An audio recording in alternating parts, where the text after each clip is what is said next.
Hiki ndicho ambacho haukijui kuhusiana na picha ya Juma Nature pamoja na rais wetu wa awamu ya 6, picha ambayo ilipatikana wakati wa kipindi cha kampeni. Wakati huo bado Samia Suluhu Hassan, rais wa Tanzania sasa, hajakuwa rais, lakini Juma Nature anasema aliwaambia marafiki zake kwamba Mheshimiwa Samia Suluhu Hassan siku moja atakuwa rais. Tukalipiga picha, watu tulipiga, na mimi nilipiga naye, ndio ikawa hivyo.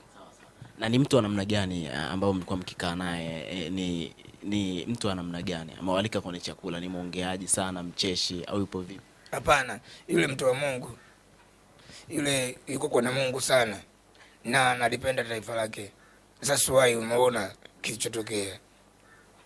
Mtu wa Mungu anawapenda watu wake, taifa lake pia. Nchi sasa hivi watoto wetu watafaidi.